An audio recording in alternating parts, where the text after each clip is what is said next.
In this video, we're going to talk about the most underrated book about opportunity that, in my opinion, can be a bit of a nebulous topic for at least me.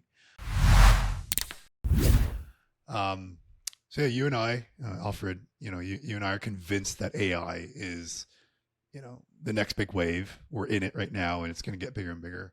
Um, but especially after hearing Dharmesh, the CTO, I think, of HubSpot, talk about the way he sees AI, is like, I think it's like the analogy they sort of gave, he gave when on a podcast was like, it's sort of like the birth of the internet, but like an order of magnitude higher. Is that right? He did say something along those lines. Yeah. He was very bullish on it. He yeah, I think he did compare it to the internet and it being bigger than internet, which um which kind of hit home for me because you know I think in our lifetimes, probably two of the major technological advances that I think kind of shaped our world today is the internet and probably smartphones is potentially the second one after that. Yeah. I think the way his perspective on it was it's even bigger than smartphone, right? It's even bigger than the release of the App Store. Yeah. Um, so like that, that gets us thinking about opportunity. Like it's been so long, but it's sort of like one of those things where it's like the words marketing and sales and like strategy, right? They're sort of nebulous and multifaceted, and everybody has a different take on what those words mean. I think opportunity is one of those. And so one of the things that we decided to do, and I really got hot into, was finding resources that actually define and talked about opportunity in a way that you could understand it, so that um, we could really look at this AI sort of opportunity as um, as clearly as possible, to then see how we can adapt it to future opportunities and also to the current opportunities that are already in front of us, and what we've already got going on. I'd say, the most underrated book that I came across around opportunity was the book Opportunity by Eben Pagan, who's sort of a grandfather in some ways of digital marketing, internet marketing. Him and Dean Jackson were supposedly one of the first guys to ever build landing pages and use those to capture lead information. Um, but yeah, this was one of I think his most recent book. And he released it in 2018. And I think I went through it in 2019 or so. And then only recently went through it again because I'm like, now is probably the best time to revisit that book again, especially with fresh eyes, and especially because of the state of where things are at right now with AI. And one of the interesting things about his book was he made a few rather predictions that I think have either been true or are directionally becoming true. Two examples. One of them is he predicts that, in the next 10 years or so, there's going to be a company, or a startup that goes from 0 to a billion in a month. And we've sort of seen signals of that already happening with like OpenAI, right? How many users that they got in their first month of opening up. So there's that. There's also, like, let's say, seeing creators like Mr. Beast as an example, right? The rise of Mr. Beast, the rise of Ararak, how quickly they grow. I think directionally, that's not what Eben talked about specifically in the book, but directionally is like very, very quick growth is not necessarily an exception anymore. It's like, it's not even necessarily the norm, but it's like more common, I think, than you'd expect, or that I'd expect previously. Um, and the second thing that he predicted was that after 2020, things are just going to continuously get exponentially faster and faster. And I think that's become really true, especially with AI coming out. It's like, it's even hard to keep up week over week of like all these new softwares that are coming out, all these new solutions that like previously you would need to code because you want to customize like ChatGPT a little bit more. And like this next week, oh, someone already fixed that problem. It's like, or OpenAI itself fixed that problem. So things are just progressing so quickly. which sort of drew me into Eben a little bit more because like if he's right about that, what else is he right about? So it makes me really value what he's saying. So my takeaways actually from the book were actually not super tactical, even though I was looking for tactical things. Mine were more so perspective shifting. And an example and a parallel of that I've also had recently was with David Goggins. Are you familiar with him? Yeah, like I've definitely come across him. Super motivational. Workout. I think a lot of the stuff that he does is around exercise and working out, but seems like he's had a really tough life. And we have an Audible account where I saw that you had downloaded his book, and I've gone through a couple chapters so far, and I am really liking it. So I'm can't wait to sort of finish that off. Yeah, I think the interesting thing about David and when I go through his material is like I don't actually get anything super tactical from him. It's Mm-hmm. more so like mindset and it's more so Mm-hmm. like perspective, right? It's like, oh, you thought you were working hard? No. There's way more you can be doing. Right. And Yeah. similarly with Eben Pagan and opportunity, I think even though he had some tactical things around how you evaluate opportunity, that actually didn't resonate with me super as much rather. What really resonated with me was more so again the perspective that Eben was able to open up around how you can look at opportunity and how you can sort of approach opportunity and orient it in your mind so that the tactics can sort of reveal themselves afterwards. Right. Um, so I can just sort of list off the three that came to mind for me as far as the big takeaways. Um, the first one was that there's more opportunity than ever before, and the windows are actually opening and closing faster than ever before as well.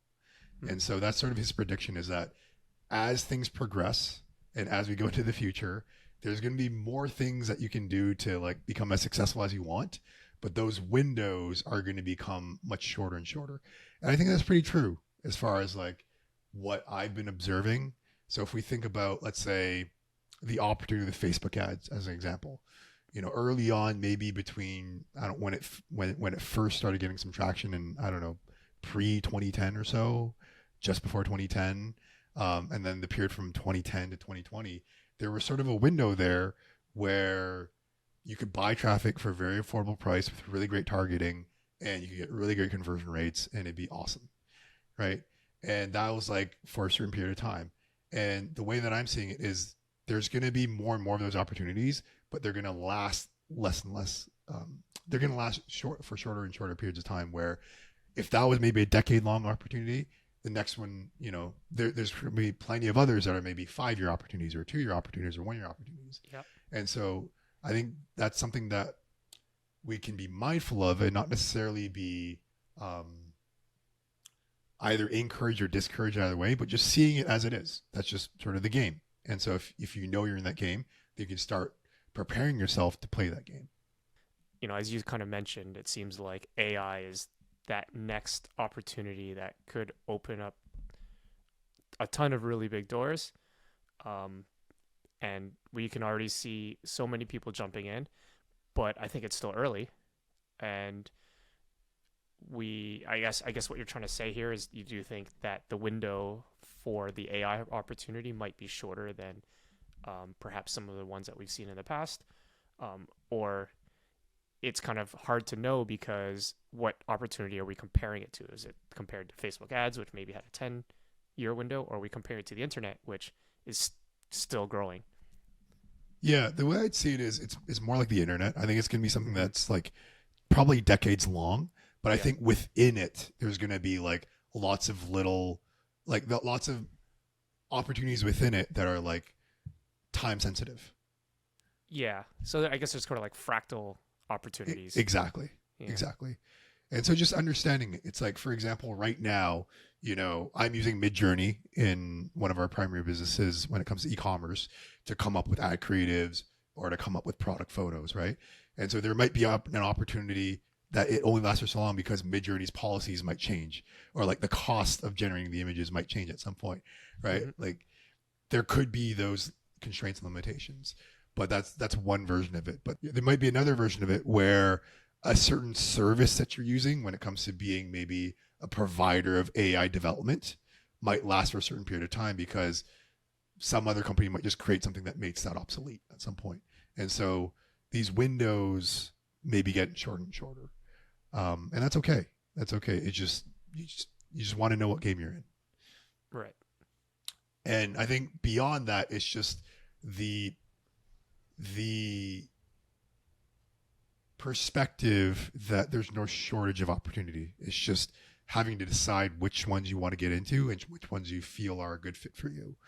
But sort of the other perspective that some people may have, or I might have had in a past life, is there's no opportunity at all. And like, why even bother trying? Right. And so Eben does a really good job of communicating why there's so much opportunity and why it's so exciting. What do you mean by there is no opportunity at all, or that's another perspective? I think as many people as there are who are optimistic about how much the opportunity there is, I think there's probably just as many who are pessimistic about how much opportunity there is. Got it. And so one of the things that he communicates is just the fact that things are very positive and there's a lot of opportunity, and you just got to make the most of it. Got it. Yep. Which leads to the second takeaway, which is that to really understand opportunity, I think defining opportunity is really important, and just having vocabulary around it is really important. Because if, let's say for myself in a past life, if I define opportunity as, just getting lucky or some sort of circumstance that falls on your lap sort of passively, then I'm going to think that, I can't come across opportunity unless it just comes to me, or like I just got to sit around and there's no point of me taking any action because opportunity just happens to you. It's not something that you do or you create. Right. So I think one of the interesting things that Eben does in the book is he actually defines opportunity a few different ways. And I think the big takeaway for me isn't necessarily the definitions that he chose to use for opportunity, although I like them. The takeaway is the fact that if you choose to define things with different vocabulary, it can really change your perspective. So I'll go over some of the definitions that Eben uses to define opportunity, both his own, but also others like the dictionary, and also the Latin definition.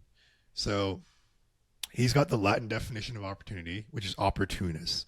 And the way that he describes that, I think his interpretation of the Latin definition is when you're riding on a ship or you're in the ocean or something and you can see the lighthouse, then you're in opportunus. So you're like in an opportunity. It's like, where you're going, you can see it, you just got to get there. So that's like the Latin definition. Then there's the dictionary definition, which is a favorable juncture of circumstances. And again, with the dictionary definition, what I'm noticing is that it's not necessarily a proactive definition in that it's like something you can create or something where opportunity is something you can create or something you can get more of yourself. But it's just defined as a favorable juncture. It's like, it's favorable of like things intersecting with each other. The next definition he uses is not the word opportunity, but arbitrage, to just illustrate the example like with Wall Street, where you're able to buy something at a low price, sell it for high, and then do it with as little risk as possible in as little time as possible. Right. So that's another way of looking at opportunities using arbitrage, the word arbitrage. And then his definition is he defines it as potential value. And he says an opportunity is when you can see possibility to produce or capture value. Value is the thing you want, and potential is the possibility that you can get it. This definition depends upon you knowing what value means to the individual or group who would like to achieve it. So that's cool. That's his definition. And I think what's interesting for me is if you choose to define opportunity in a way that is motivating for you and is in a way that allows you to see more opportunities than you otherwise would, I think that's really beneficial. And so for me, the takeaway that I got when it comes to definitions of opportunity, I like his a lot. And I guess I don't have the exact vocabulary and precise vocabulary that he has around it, but I think the way that I would like to look at opportunity is that it's something that you can proactively go after and create those circumstances for. so that you can have that favorable intersection or favorable juncture of circumstances happen for you. And an example of that is like, we spend money on ads. And an example of, getting in the right opportunity, just on that micro level, is the more ad creatives you make and the more ad creatives you assess, the more you have a chance of getting the opportunity of finding something that can be profitable. Right. And so I think just having that sort of positive outlook and optimistic outlook around opportunity, and defining it in a way that it's something that you can proactively go after, I think is really important, especially in this time when there is a lot of opportunity when it comes to AI and things are changing a lot and technology is cheaper than it was before. You've got capabilities that you didn't have previously. Are you familiar with Naval's 4 different types of luck? I am, but I could use a refresher. The 4 ways or the 4 types of luck that he defines is, so the first one is hope luck finds you. So I think that's probably the type of luck that most of us think of when we think of the word luck. The second one is you hustle until you stumble into it, right? So that's kind of like making your own luck. You miss 100% of the shots you don't take. I think that's sort of the concept there. You prepare and be sensitive to chances others miss. So I think that means, you get good at seeing luck, right? It's like something lucky could happen, but if you are looking for it, or if you know what to look for, then you can actually spot it, whereas others would just let it pass by, and even though the lucky event would occur, you wouldn't even know it.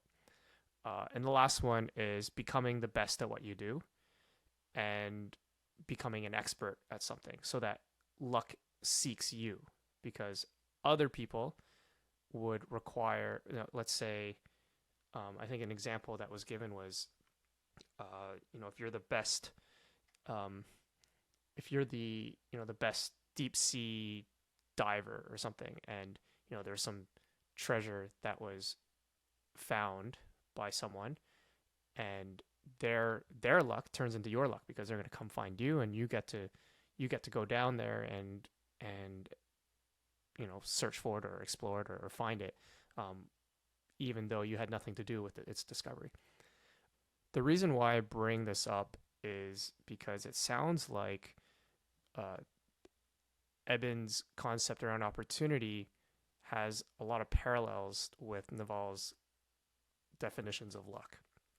And so I just wanted to get your thoughts on, how they intersect or how they're related, or just generally what you think about those 2 different concepts.